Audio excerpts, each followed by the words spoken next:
बरगद का वो बूढ़ा वृक्ष केवल लकड़ियों का ढांचा नहीं था। वह तो सदियों से उस जंगल की सांस था। उसकी छांव में न जाने कितनी पीढ़ियों ने पनाह ली। उसी पेड़ के एक कोने में धीरा नाम का एक सारस रहता था, जिसकी पूरी जिंदगी जंगल की हिफाजत और आने वाली नस्लों की फिक्र में बीत गई। उस साल गर्मी बड़ी भीषण पड़ी। जंगल का बड़ा तालाब सूखने लगा। हीरा ने देखा कि जंगल के वजीरों ने बचे हुए ठंडे पानी को सिर्फ अपने चहीते और खास पक्षियों के लिए घेर रखा था। दूर दराज के छोटे छोटे पक्षियों के घोंसले पानी की एक एक बूंद के लिए तरस रहे थे, और प्यास के कारण नन्हे चूजों की सांसें उखड़ने लगी। धीरा का कलेजा मुंह को आ गया। उससे बच्चों की ये तड़प देखी नहीं गई। वह उड़कर दरबार में पहुंच गया और कांपती आवाज में साफ साफ बोल दिया, महाराज, महाराज, ये पानी किसी एक का नहीं है, ये पूरे जंगल का पानी है। अगर नीचे बच से कमजोरों तक पानी नहीं पहुंचा तो आने वाली सुबह हम अपने बच्चों की लाशें गिनेंगे। महाराज, व्यवस्था बदलिए हुजूर, व्यवस्था बदलिए। ये बात सुनकर दरबार में सन्नाटा छा गया।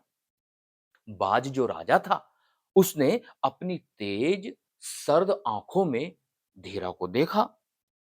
वजीरों को डर लगा कि अगर हम आम जनता धीरा की बात समझ गई तो उनका नफा नुकसान रुक जाएगा।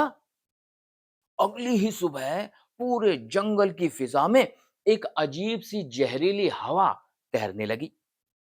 बाज के गुर्गों ने हर पेड़, हर शाखा पर जाकर चिल्लाना शुरू कर दिया, सावधान, सावधान, सावधान। जनसाधारण को सूचित किया जाता है, यह धीरा सारस जंगल की तरक्की का दुश्मन है। यह हमारी शांति को दीमक की तरह चाटना चाहता है। यदि कोई हमदर्द नहीं, बल्कि जंगल की अखंडता को तोड़ने वाला एक नक्सली दिमाग का आदमी है। देखते ही देखते बरगद का माहौल बदल गया। जो पक्षी कल तक धीरा से आशीर्वाद लेते थे, वे आज बच्चों को खींचकर दूर ले जाने लगे। उसके पास मत जाओ, यह जंगल का गद्दार है। धीरा जब पानी की बूंद की गुहार लगाने किसी घोंसले के पास जाता, तो लोग दरवाजा बंद कर लेते। जिस मिट्टी को उसने अपनी मां की तरह चाहा, उसी मिट्टी पर उसे अजनबी और खतरनाक बना दिया गया। उस रात धीरा बरगद की सबसे निचली सूखी टहनी पर अकेला बैठा हुआ था। हवा ठंडी थी, पर उसके सीने में आग जल रही थी।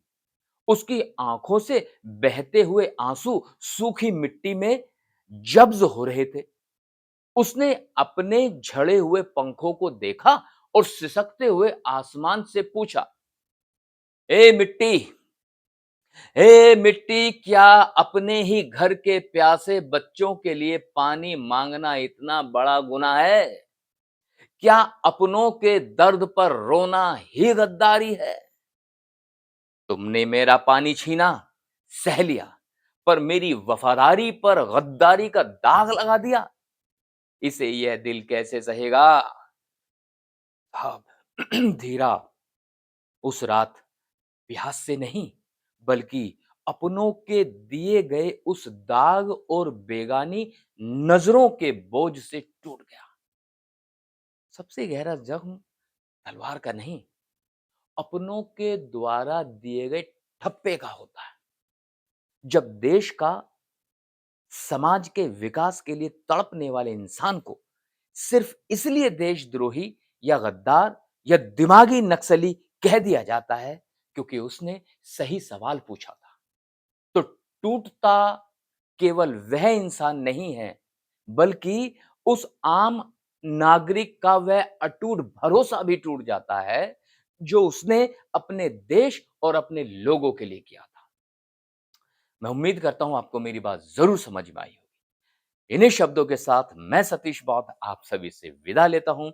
फिर किसी और बेहतरीन कहानी के साथ आपके बीच में उपस्थित रहूँगा। तब तक के लिए जय भीम, जय पेरियार।